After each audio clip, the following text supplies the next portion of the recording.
오늘 저는 로마서 8장 말씀을 중심으로 우리가 믿는 하나님 아버지라는 제목으로 말씀 나누겠습니다. 같이 제목을 읽어보실까요? 시작! 우리가 믿는 하나님 아버지.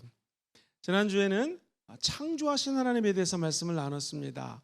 우리가 사도신경이라는 것을 고백하죠. 사도신경은 원래 라틴 말로는 크레도라는 단어입니다. 그것이 어포슬 크리드, 사도들이 고백했던 신앙 고백이다 해서 사도신경이라는 단어로 자리 잡게 되었습니다. 다 같이 한번 2000년 전으로 여행을 떠나볼까요? 예수님 죽고 부활하셨습니다.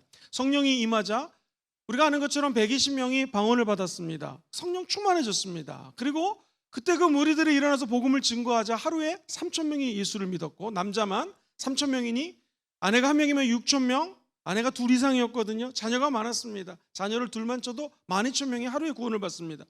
복음의 전파 속도가 너무나 빨리 증거되기 시작합니다. 그러니 한 사람 한 사람을 앉혀놓고 성경을 가르치거나 제자 양육을 하거나 하나님의 말씀을 양육하는 것이 거의 불가능합니다. 더군다나 아직 성경이 쓰여지지 않은 상황입니다. 그러니 초대교회 성도들이 새 가족을 앉혀놓고 복음을 증거해야 되는데 사도신경을 가지고 복음을 증거하기 시작합니다. 예를 들면 다 같이 한번 사도신경 처음으로 해볼까요? 전능하사 시작! 전능하사 천지를 만드신 하나님 아버지를 내가 믿사오며 라고 하나님 아버지에 대해서 알려주고 그 하나님을 내가 믿습니다 라는 신앙 고백이 자리 잡게 됩니다. 한 걸음 더 나아가서 물침례를 줄 때는요, 전능하신 하나님 아버지를 당신은 믿으십니까? 하면 아멘 이라고 신앙 고백을 하고 내가 전능하신 하나님, 창조하신 하나님을 내 아버지로 믿습니다. 그 다음에 우리 다 같이 한번 암송해 볼까요? 전능하사 천지를 만드신 하나님 아버지를 믿사오며 그 외아들 누구를 믿어요? 예수님을 또 믿사오며. 영어로는 I believe, 하나님을 믿고 그 아들 성자 예수님을 믿고 그 다음에 성령을 믿사오며 The Holy Spirit, 성령님을 믿사오고. 그래서 초대교회 성부, 성자, 성령 하나님을 내가 믿습니다 라고 고백하는 것이 바로 사도신경입니다. 오늘은 성부 하나님에 대해서 두 번째 시간으로 우리가 믿는 하나님 아버지라는 제목으로 말씀을 나누겠습니다. 저와 여러분들이 전능하사 천지를 만드신 하나님 누구를 믿어요? 아버지를 믿는단 말이에요. 아버지. 혹시 옛날에 허균이라고 하는 사람이 쓴 소설 중에서 홍길동전이라는 소설 기억합니까? 홍길동이 집을 나갑니다. 그때 나가면서 우리 옛날에 학교 다닐 때 국어 시간에 배웠던 거 기억하십니까? 너 왜 집 나가니? 내가 호부 호영이라 하지 못합니다. 그 말은 뭐예요? 내가 아버지를 아버지라 부를 수 못하고 형님을 형님이라 부를 수가 없습니다. 사실은 이 홍길동의 아버지는 영의정이었습니다. 영의정만큼 지체가 높았던 좌의정이었습니다. 아버지 이름 정확하게 홍상직이었어요. 근데 내가 아버지를 아버지로 부를 수가 없습니다. 형을 형으로 부를 수가 없어요. 왜? 첩의 자녀이기 때문에 서자입니다. 그래서 아들 취급을 하지 않습니다. 그 비탄과 슬픔과 아픔을 호부호영하지 못하니 나는 집을 나갑니다 하면서 홍길동이 나가는 장면이 나와요. 그런데 저와 여러분들이 믿는 하나님은 정반대입니다. 죄짓고 불의하고 하나님을 떠나고 그리고 하나님 앞에 정말로 지옥 갈 수밖에 없는, 죽을 수밖에 없는 저와 여러분들을 다시 살리셨습니다. 죄와 허물로 죽은 우리들을 다시 이렇게 세워주셨습니다. 뿐만 아니라 하나님의 아들로 딸로 자녀 삼아주셨습니다. 그것도 모자라서 예수 그리스도의 보좌 우편까지 기도하는 자들은 함께 살리셔서 부활의 영광에 참여할 수 있도록 은혜를 주셨다는 거예요. 그것이 전능하사 천지를 만드신 하나님 아버지를 누가 믿어요? 내가 믿는다. 내가. 나의 고백입니다. 목사님은 믿으시고 선교사님은 믿으시고 장로님은 믿고 권사님은 믿으시는데 나는 안 믿는다가 아니라 내가 믿는다는 거예요. 다른 사람의 하나님 아버지가 아니라 나의 하나님 아버지라는 거예요. 요한복음 1장 12절에 보면 이런 말씀이 나오죠. 영접하는 자, 곧 그의 이름을 믿는 자들에게는 무슨 권세를 줍니까? 하나님의 자녀가 되는 권세를 주셨다는 거예요. 하나님의 피조물인 우리에게 하나님 아버지, 심지어 오늘 본문은요 아바 아버지라고 부를 수 있는 권세를 줬어요. 옛날에는 아바 아버지였는데 개역 개정에는 아빠 아버지라고 번역되어 있죠. 맞습니다. 데디 파더예요. 어린아이들이 데디 하는 것처럼 아빠 아버지라고 부를 수 있는 은혜가 저와 여러분들에게 있다는 거예요. 이 땅에 어떤 종교도 자기가 믿는 신을 아빠 아버지라고 부르는 것은 없습니다. 불교 예전에 믿었던 분들 계시죠?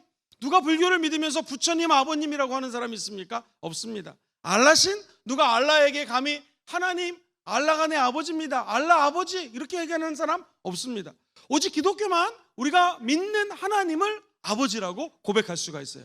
이것은 다시 말해서 전능하신 하나님을 내가 아버지로 고백할 수 있는 하나님의 자녀되는 권세를 누구에게? 믿는 자에게 이런 권세를 주신다라는 거예요. 오늘 이 밤에 저와 여러분들이 나와서 부르짖어 기도하고 응답받을 수 있는 유일한 이유는 뭐냐면 하나님 아버지의 아들 예수를 믿었기 때문입니다. 그 권세로 하나님의 자녀가 되었다는 것이죠. 갈라디아서 3장 26절을 기억할 필요가 있습니다. 시작. 너희가 다 믿음으로 말미암아 그리스도 예수 안에서 하나님의 아들이 되. 믿으면 예수님 안에서 하나님의 아들이 되었다라는 거예요. 우리 예수님이 십자가에서 죽으심으로 하나님과 우리의 사이가 갈라졌던 것을 허무시고 자녀 삼아 주셨다라는 것이죠. 그런 형식적인 관계가 아니라 이제는 긴밀한 관계로 살아갈 수 있는 하나님의 아들, 딸 되었다라는 것입니다. 도대체 우리가 믿는 하나님 아버지라는 것에는 어떤 의미가 있을까요? 시간이 허락하는 대로 세 가지를 짧게 말씀드립니다. 첫 번째, 하나님 아버지를 내가 믿습니다 라고 하는 것은 책임져 주시는 하나님 아버지를 믿습니다. 시작. 책임져 주시는 하나님 아버지를 믿습니다. 전능하신 하나님은 저와 여러분들의 형편을 아십니다. 우리가 지금 얼마나 힘든지, 또는 우리가 얼마나 지금 행복한지, 좋은 일이 있는지 나쁜 일이 있는지 우리 하나님은 다 아십니다. 육신의 아버지가 있으셨죠. 아마도 대부분의 아버지들은 가정에서 아내와 자녀들을 돌보려고 무지무지 애를 썼을 것입니다. 부족한 정도 아버지를 보면은 이제 연세가 많으신데 짠할 때가 많이 있습니다.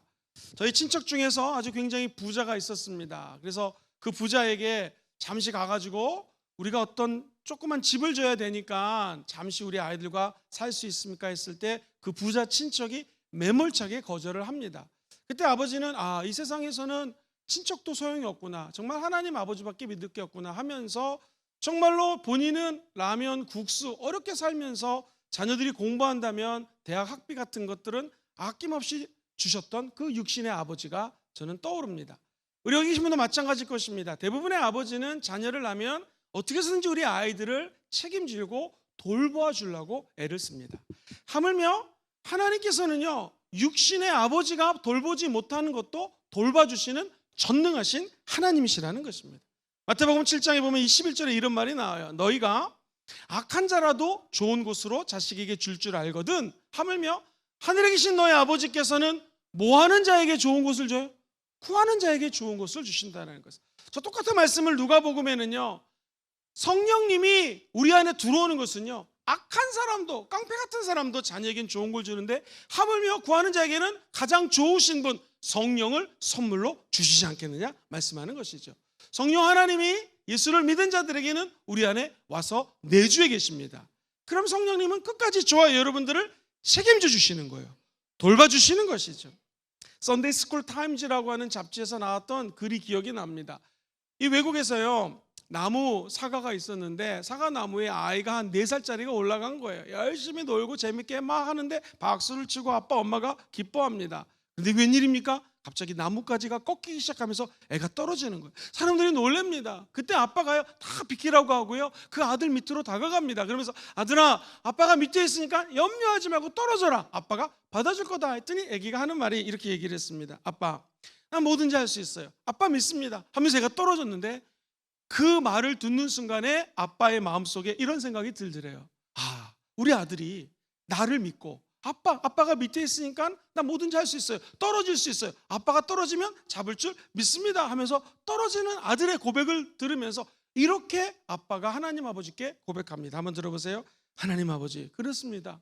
우리 아들 고백하는 걸 통해서 내가 똑같이 고백합니다. 저는 무엇이든지 할 수 있습니다. 그렇죠? 저는 하나님만 믿습니다.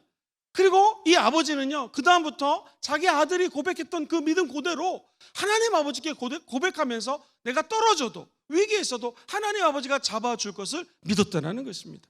여기 계신 우리 사랑하는 모든 성도님들이 오늘 이 밤에 우리가 모인 이유는 하나님 아버지 앞에 나와서 예배를 드리는 거예요. 예배를 왜 드립니까? 하나님은 전능하시기 때문에, 아버지시기 때문에 저와 여러분들을 끝까지 책임져 주신다는 거예요. 제가 한번 얘기했던 것 같습니다. 저는 아들이 둘인데 우리 아이들을 키울 때 일이었습니다. 첫째 녀석은 물을 좋아해요. 수영을 좋아했고, 둘째는 물을 그렇게 무서워했습니다. 한 번은 수영장에 가서 제 첫째 아들과 함께 수영을 가르쳐주고 물놀이를 하고 있는데, 둘째가 아장아장 걸었을 때 한 2살, 3살 됐던 것 같아요. 물을 그렇게 무서워하는 아이가 엄마랑 있다가 이렇게 둘레둘레 거리다가 아빠가 보이는 거예요. 그래가지고 얘가 아빠 얼굴이 보이니까 뛰어오르네요. 시속 한 3, 40km 뛰어오르는 것 같아요. 뛰어오는 것 같아요. 엄청, 난 저렇게 빠른지 몰랐습니다. 애가 엄청나게 뛰어오면서 그 물을 무서워하는 아이가 수영장 안에, 그 물이 한 1m 정도가 되었거든요. 수영장 안에 뛰어드는데 깜짝 놀랐습니다. 얼떨결에 제가 받아줬는데, 믿음이라는 게 이런 거구나. 이제 우리 아들이 물을 무서워하는데, 둘째 아들 눈에는 그 1m 이상 깊이의 수영장 물이 보이는 게 아니라 지금 누가 보이는 거예요? 아빠가 보이는 거예요. 그래서 아빠 하면서 아빠에게 뛰어드는 것입니다. 우리가 하나님 아버지를 아버지로 믿으신다면 한번 아멘 해볼까요? 예수 믿는다라고 하는 것은 인생의 푸르청청한 저 수영장 같은 곳에 빠지면 죽는 거 압니다. 그럼에도 불구하고 하나님 아버지가 거기 계시니 아버지를 보고 뛰어드는 것이 믿음의 사람이라는 것이죠. 그러면 하나님은 저와 여러분들을 외면하지 않습니다. 끝까지 책임져 주십니다. 물에 빠져 죽을 것 같지만 주님이 건져주시는 것이지. 그 하나님 아버지의 사랑과 은혜를 끝까지 믿고 나아가게 되기를 주의 이름으로 축원드립니다. 근데 만약 우리 아들이 맨날 아빠 있다고 물에 풍덩풍덩 빠지면 어떻게 되겠습니까? 안 되겠죠. 그래서 나는 아이를 가르쳐야 됩니다. 때로는 징계를 해야 되는 것이 아버지의 의무이기도 합니다. 예를 들어 볼까요? 히브리서 12장 6절로 8절에 보면 이런 말씀이 나와요. 같이 읽어볼게요. 시작. 주께서 그 사랑하시는 자를 징계하시고 그가 받아들이시는 아들마다 채찍질하심이라 하였으니 너희가 참음은 징계를 받기 위함이라.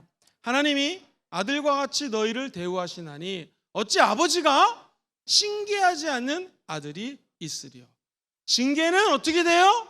다 받는 것이거늘 너에게 없으면 사생자요 친아들이 아니라는.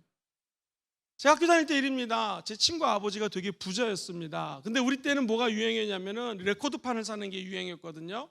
그런데 레코드판이 비쌌습니다. 우리 학생들의 용돈으로 사질 못해요. 유독 내 친구가 집이 아버지가 부자인데 얘가 레코드판을 사는 걸 좋아했어요. 만약 용돈이 10만 원이라면 10만 원 이상을 다 레코드판을 샀습니다. 얘가 또 친구들에게 주는 걸 좋아해서 자기가 듣던 것은 또 친구들에게 주기도 하고 나눠서 그 레코드판을 들었던 기억이 있습니다. 어느 날 아버지가 이 아들을 혼냅니다. 내가 너에게 줄 수 있는 게 많다. 그래 네가 지금 고등학생인데 맨날 음악만 들으면 아버지는 반대다. 나는 네가 용돈을 주는데 이 용돈 가지고 네가 네 미래를 위해서 거룩하고 알차고 좋은 데 쓰기를 원한다. 학용품을 산다거나 노트를 사거나 책을 산다면 나는 환영하지만 내가 주는 용돈으로 이렇게 많은 레코드를 모은다면 나는 반대한다. 나는 너의 하는 것을 보고 내가 갖고 있는 것을 너에게 줄 수도 있고 네 동생 둘째에게도 줄 수가 있다. 성경에도 두 달란트 받은 사람은 2달란트, 5달란트 받은 사람은 5달란트. 나는 네가 하는 것을 보고 너에게 투자할 거다. 되게 사장님다운 얘기죠. 이 아이가 갑자기 변합니다. 레코드를 끊습니다. 그리고는 우리 거를 올려 빌려가기도 하고 책 사고 공부를 하기 시작합니다. 이 청소년은 나중에 어떻게 됐을까요? 정말 아버지의 그 징계, 아버지의 교훈을 받아들였고 지금은 큰 사업자가 되어서요. 화학회사를 하고 플라스틱을 만드는 공장이 이 부산 인근에도 있고 서울 여의도 CCM 빌딩에 본사를 두고 있는 큰 사업가가 되었습니다. 아버지가 아들을 사랑하기 때문에 징계합니다. 그리고 아버지는 아들이 하는 걸 봅니다. 내가 얘에게 맡길 수 있는지 없는지, 성실한지 안 성실한지를 아버지는 끝까지 바라봅니다. 그리고 아버지가 줄 수 있는 것을 그 사람에게 맡깁니다. 그죠? 그것처럼 하나님 아버지도 저와 여러분들을 끝까지 바라보고 있습니다. 끝까지 지켜보고 있습니다. 근데 그 하나님은 절대로 변하지 않는 분이십니다. 끝까지 우리를 사랑합니다. 그러나 하나님이 때로는 우리에게 교훈을 줄 때도 있고 징계를 줄 때가 있습니다. 자, 징계는 다 받는 것이라고 얘기합니다. 저와 여러분들이 좋으신 하나님을 믿지만 행여 하나님의 뜻에 반해서 징계가 오게 되면 그때가 하나님 옆에 무릎 꿇고 기도할 때입니다. 그리고 하나님 주시는 징계를 아멘으로 받아들이면 그 가정과 그 사업장과 그리고 그 교회와 나라는 반드시 복을 받게 될 줄 믿습니다. 사실 우리 모두가 저를 포함해서 하나님의 뜻을 100%다 따라가는 그러한 사람이 있을까요? 아마 없을 것입니다. 그래서 우리에게 필요한 건 뭐냐면 하나님이 알려주시는 징계 내지는 하나님의 교훈이에요. 하나님이 우리에게 알려주실 때 아멘으로 받아들이고 내가 가는 방향을 틀어서 다시 주님 원하는 방향으로 돌이키는 것이, 한번 따라볼까요? 회개. 회개가 메타노니아라는 단어고요. 빗나간 화살을 다시 옳은 방향으로 돌이키는 게 회개거든요. 하나님이 우리를 징계하거든 여러분 섭섭해 여기지 마시고 하나님의 은혜와 사랑에 오히려 감사하시면서 그 징계에 감사하시고 다시 우리의 마음과 생각을 절대로 저버리지 않는 하나님께로 돌이키시게 되기를 주의 이름으로 축원드립니다. 우리 주님은 이처럼 저와 여러분들을 끝까지 책임져 주시는 좋으신 하나님이십니다. 징계를 하시지만 징계 다음에는 하나님의 계획과 축복이 기다리고 있다는 거 기억하십시오. 두 번째, 유업을 상속해 주시는 하나님 아버지. 시작. 유업을 상속해 주시는 하나님 아버지. 할렐루야. 하나님은요 저와 여러분들에게 유업을 상속해 주십니다. 오늘 보면 17절에 보면 귀한 메시지가 나와요. 같이 한번 읽어보겠습니다. 시작. 자녀이면 또한 상속자, 곧 하나님의 상속자요 그리스도와 함께한 상속자니 우리가 그와 함께 영광을 받기 위하여 고난도 함께 받아야 되는. 한 번 더 앞부분 읽어보세요. 시작. 자녀이면 또한 상속자, 곧 하나님의 두 번째로 상속자, 그리스도와 함께한 또 상속자. 세상에 상속자 늘 말씀드리죠. 성경에서 강조할 때는 어떻게 한다고요? 반복하는 거예요. 저 여러분들이 하나님을 믿었으면 이제 하나님의 상속자가 되었고, 예수 그리스도의 피가 우리에게 뿌린 바 되었으면 하나님이 그 아들을 통하여 영생이라는 상속물을 주셨고, 성령이 함께 가시면 하나님 주시는 모든 천지 만물을 창조하신 하나님의 은혜의 상속자가 되었다라는 것입니다. 이제 우리는 상속받을 권리가 있다라는 것입니다. 사랑하는 성도님들, 근데 오늘 본문은요 아버지가 부자래 가지고 나에게 상속을 해준다. 기쁘죠? 얼마나 감사합니까? 근데 오늘 성경을 가만히 읽어보면 상속자 한 다음에 저와 여러분들이 예수 그리스도가 하나님의 아들인 거 믿으시면 아멘 해볼까요? 예수님이 고난을 당한 것처럼 우리도 고난을 당해야 된다는 것입니다. 고난을 피해갈 수 없다는 것입니다. 이 땅에서 하나님 아버지 말고 육신의 아버지가 나에게 상속할 것이 없다고 해서 슬퍼하지 마십시오. 여러분의 상속자는 하나님 아버지십니다. 그 상속자가 되기 위해서는 저와 여러분들도 어쩔 수 없이 예수 그리스도가 당했던 고난을 우리도 당할 수 있다는 거예요. 오해하지 마세요. 여기서 고난은 돈이 없으니까 돈 빌려주세요, 이런 유형의 고난이 아닙니다. 여기서 고난은 따라볼까요? 복음 때문에 당하는 고난. 시작. 복음 때문에 당하는. 사랑하는 성도님들, 하나님에 대한 믿음이 기독교 믿음의 신앙입니다. 그러니까 기독교의 믿음은 뭘로 시작하냐면 하나님 아버지에 대한 믿음 가지고 시작하는 거예요. 근데 그 하나님이 나에게 상속해 주시는 아버지, 좋으신 하나님 걸 믿잖아요. 그렇다면 잠시 당하는 고난 때문에 하나님을 저버리지 않습니다. 왜? 이 고난은 장차 다가올 영광과 좋게 비교할 수가 없어요. 그래서 환난 중에도, 고난 중에도 우리는 즐거워할 수가 있는 거예요. 왜? 이 환난은, 이 고난은 인내는 연단은 뭐예요? 소망을 이루는 하나님의 계획이 있기 때문에 그래요. 늘 말씀드리지만 연단이 뭐예요? 성품이에요. 성품. 인격이에요. 인격. 한번 옆 사람 인사해 보겠습니다. 어쩜 이렇게 성격이 좋으세요? 시작. 어쩜 이렇게 성격이 좋으세요? 라고 얘기를 한다면, 이 말은 성경적으로 얘기하면 환난을 무지무지 당해가지고 환난 중에도 즐거워하나니 환난은 인내, 무지무지 인내를 한 거예요. 인내는 연단, 성품이 좋아지는 거예요. 여러분 한번 주변에서 보십시오. 직장에서 고생을 많이 한 사람들의 특징이 무엇입니까? 성격이 좋아요. 성격. 고생을 안 한 사람들의 특징이 뭡니까? 성격이 안 좋아요. 이 성품은요 반드시 환난을 통하여 인내가 있게 되고 그 다음에 그 사람의 성품이 좋아지는 것입니다. 근데 이 연단은, 성품은 곧 뭐와 연결돼요? 소망하고 연결돼요. 우리의 소망은 무엇입니까? 이 땅에서 주는 상급이 아닙니다. 저 천국의 상급 바라보고 달려가는 것. 이게 진짜 예수 믿는 사람이 하나님을 앙망하는 자세라는 것입니다. 그 소망 때문에 내가 이 땅에서 환난을 당한다, 때로는 다른 사람들에게 핍박을 예수 믿는 것 때문에 당한다, 개의치 마십시오. 왜? 우리의 진짜 상급은 저 하늘 아래에 있고요, 이 상급을 주실 분은 우리 하나님 아버지십니다. 하나님은 그냥 자녀 삼아주지 않고, 아버지가 부자면 엄청난 상속물이 있듯이 하나님 아버지는 전능하신 하나님이십니다. 천지를 창조하신 하나님입니다. 그 하나님을 내가 믿사옵니다. 뭘 믿어요? 하나님은 상속해 주시는 분이라는 거 꼭 기억하시기를 주님의 이름으로 축원드립니다. 세 번째입니다. 한번 따라볼까요? 나는 전능하신 하나님 아버지를 믿습니다. 시작. 나는 전능하신 하나님 아버지를 믿습니다. 전능하사 천지를 만든 하나님 아버지를 내가 믿습니다. 전능하다고 하는 것은 Almighty인데요. 이 전능자라는 게 샤다이예요. 그래서 하나님이라는 L자를 앞에 붙이면 엘샤다이가 되는 거예요. 따라해 볼까요? 엘샤다이. 무슨 뜻? 전능하신 하나님이란 뜻이에요. 엘샤다이, 엘샤다이. 예를 들면 욥기에 보면은 욥이 42장에 드디어 하나님을 만납니다. 친구들이 와서 하나님은 어쩌고저쩌고 얘기하는데 이거 개념치 않다가 드디어 하나님을 내 눈으로 만나요. 그때 42장에 보면 이런 말이 나요. 2절로 3절. 주께서는 못하실 일이 없사오며 무슨 계획이 있으시는지 못 이루실 것이 없는 줄 아오니. 그 다음에 같이 읽어볼까요? 시작. 무지한 말로 이치를 가리는 자가 누구니이까? 나는 깨닫지도 못한 일을 말하였고 스스로 알 수도 없고 헤아리기도 어려운 일을 말하였습니다. 주께서는 못하실 일이 없습니다. 이게 엘샤다이예요. 하나님은 전능하시다라는 거예요. 하나님은 능치 못할 일이 없습니다. 하나님 아버지는 못 고칠 질병이 없으십니다.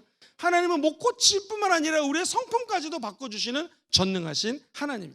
목사님, 오늘 좀 설교하시는 길에 전능하신 하나님에 대해서 좀 확실하게 좀 알려주십시오. 네, 전능하신 하나님이라는 것은요, 하나님이 우리의 모든 것을 다 알고 있습니다. 시작. 하나님이 우리의 모든 것들을 다 알고 있다는. 우리 하나님은 다 아십니다. 정말 다 아십니다. 사랑하는 성도님들, 군대가 가서 상병이 되고 이제 병장이 되면 신입 들어오는 아이들이 어떤 생각을 하는지 다 압니다. 대학교 3학년 되면 신입생 보면 얘가 지금 무슨 생각을 했구나 다 압니다. 목회를 하면은요, 우리 주회장들이 들어오면 이분이 지금 어떻겠구나 다 압니다. 사장님들은요, 직원이 딱 들어오면 지금 무슨 생각을 하는지 다 압니다. 이게 경험이거든요. 우리 인간도 이런데 하나님 아버지는 전능하시기 때문에 모든 걸 다 아세요. 대표적인 게 시편 139편에 보면 모든 것들을 다 아시는 하나님을 이렇게 정의를 합니다. 1절에 보면 이게 다윗의 시인데 인도자를 따라 부르는 노래다. 같이 읽어봐요. 시작. 야훼여 주께서 나를 살펴보셨으므로 나를 하시나이다. 2절 시작. 주께서 내가 앉고 일어섬을 아시고 멀리서도 나의 생각을 밝히 아시오며 나의 모든 길과 내가 눕는 것을 살펴보셨으므로 나의 모든 행위를 익히 아시오니. 야훼여 내 혈의 말을 알지 못하는 것이 하나도 없으시나이다. 우리 5절도 읽어봐. 6절까지 시작. 주께서 나의 앞뒤를 둘러싸시고 나에게 안수하셨나이다. 이 지식이 내게 너무나 기이하니 높아서 내가 능히 미치지 못하겠습니다. 하나님은 내가 앉고 일어서는 것도 알고 내 생각도 알고 계시며 어머니 태중에 잉태하기 전부터 저와 여러분들을 지명하여 불렀나니 너는 내 것이라 라고 자녀 삼아주셨다라는 거예요. 오늘 이 자리에 나올 때 힘들고 어렵고 갈까 말까 망설이다 오신 분이 있다면 주님은 그 마음까지 아시고 은혜를 베풀어 주시는 거예요. 내 마음에 미움이 있지만 용서하려고 애를 쓰는 여러분의 마음을 보시고 주님은 기뻐하시고 상급을 주시는 거예요. 원래 이 부정적인 사람이 긍정적으로 바뀌려면 굉장히 힘들어요. 10배 정도의 긍정적인 에너지를 넣어야지 부정적인 사람이 긍정적으로 바뀌거든요. 그런데 그 부정적인 사람이 어떻게 해서든지 긍정적으로 살라고 애쓰는 걸 주님이 아신다 모른다? 안다라는 거예요. 원래 감사를 못하는 분들이 있습니다. 그럼에도 불구하고 담임 목사님이 감사 노트 쓰려니까 억지로라도 감사를 찾으려고 하는 모습을 안다 모른다? 안다라는 거예요. 감사함을 찾는 모습을 주님은 다 아시고 그 사람에게는 감사 위에 더 큰 감사를 불러주시는 거예요. 모든 거 다 아십니다. 전능하신 하나님은 우리와 언제나 어디서나 함께 하십니다. 시작. 전능하신 하나님은 우리와 언제나 어디서나 어떻게 해요? 함께 하신다는. 139편 6절까지 읽었는데요, 7절 이하 한번 읽어볼게요. 7절 시작. 내가 주의 영을 떠나 어디로 가며 주의 앞에서 어디로 피하리이까? 내가 하늘에 올라갈지라도 거기 계시며 수월에 자리를 펼지라도 거기 계시나이다.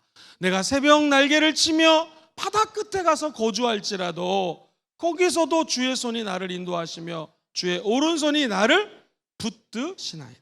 할렐루야. 하나님은 우리를 알고 계시고 언제 어디서나 함께 하시는 거예요. 바다 끝에 가도 우리가 어디로 도망가도 주님은 다 알고 계신다는, 이게 전능하신 하나님이십니다. 우리를 향한 하나님의 뜻이 능치 못할 일이 없는 것이 전능하신 하나님이라는 거예요. 여러분 믿으십니까? 예를 들면은요, 이사야 45장 7절 말씀 한번 읽어볼게요. 이사야 시작. 나는 빛도 짓고 어둠도 창조하며 나는 평안도 짓고 환란도 창조하나니 나는 야훼라. 이 모든 일들을 행하는 자니라 하였다. 이게 전능하신 하나님이라는 거예요. 우리의 생, 사, 화, 복을 주님은 다 주관하시는 분이라는 거예요. 개역 개정에 보면 이사야 43장 1절에 이렇게 나와요. 야곱아, 너를 창조하신 야훼께서 지금 말씀하시느니라. 이스라엘아, 너를 지으시니가 지금 말씀하신다. 너는 두려워하지 말아라. 내가 너를 구속하였고 내가 너를 지명하여 불렀나니 너는 내 것이라. 이거 쉬운 성경은 이렇게 번역했습니다. 전능하신 하나님에 대해서 언제나 함께 하시는 하나님. 그 다음에 읽어봐요. 시작. 이제 야훼께서 이렇게 말씀하셨다. 야곱 백성아, 내가 너희를 창조했다. 이스라엘 백성아, 내가 너희를 만들었다. 내가 너희를 구원하였으니 두려워하지 말라. 내가 너희 이름을 불렀으니 너희는 어떻게 해요? 내 것이라는 거예요. 신앙 고백을 할 때 전능하사 천지를 지으신 하나님 아버지를 누가 믿어요? 내가 믿어요. 이 말씀 속에는 하나님이 멀리서도 나의 안고 일어섬을 아시고 내 생각과 모든 것들을 알고 계시고, 저와 여러분 지금 여기 있지 않습니까? 여기에 계시든 바다 끝에 가시든 어디에 가시든 하나님은 언제나 동행하신다라는 거예요. 우리의 생사와 복을 주님이 주관하시고요. 하나님이 복을 주시기로 마음을 먹으면 막을 사람이 하나도 없습니다. 하나님이 그 사람을 낮추기로 마음을 먹으면 높일 사람이 하나도 없습니다. 우리 지혜가 필요합니다. 어떻게 될까요? 하나님은 낮은 자를 높여주십니다. 하나님께 예배하는 자를 올려주십니다. 감사하는 자에게는 더 큰 은혜를 베풀어 주시는 분, 그 하나님 아버지가 지금 이 자리에 계십니다. 기도하시면 하나님을 만나게 될 것입니다. 말씀을 하나 읽고 좀 정리하겠습니다. 로마서 말씀 11장 33절에 보면 이런 말씀이 나와요. 깊도다 하나님의 지혜와 지식의 풍성하며 그분의 판단은 헤아리지 못할 것이며 그의 길은 찾지 못할 것이라다. 누가 주의 마음을 알았느냐? 누가 그의 모사가 되었느냐? 35절부터 같이 읽어볼까요? 시작. 누가 주께 먼저 드려서 갚으심을 받겠느냐? 이는 만물이 주에게서 나오고 주로 말미암고 다시 주에게로 돌아갑니다. 그에게 영광이 세세에 있을지어다. 아멘. 할렐루야. 우리 하나님은 천지를 창조하신 하나님이십니다. 지난주에 말씀드렸고요. 저와 여러분들이 믿는 하나님은요, 첫 번째 따라해볼까요? 책임져 주시는 하나님 아버지를 내가 믿습니다. 시작. 책임져 주시는 하나님 아버지를 믿습니다. 하나님은 아버지지 아저씨가 아닙니다. 책임져 주십니다. 두 번째, 유업을 상속해 주시는 하나님 아버지를 믿습니다. 시작. 유업을 상속해 주시는 하나님 아버지를 믿습니다. 마지막 세 번째, 시작. 전능하신 하나님 아버지를 믿습니다. 오늘 그 하나님 아버지와 함께 하셔서 큰 은혜와 하나님 주시는 상급을 받아 누리시기를 주의 이름으로 축원드립니다.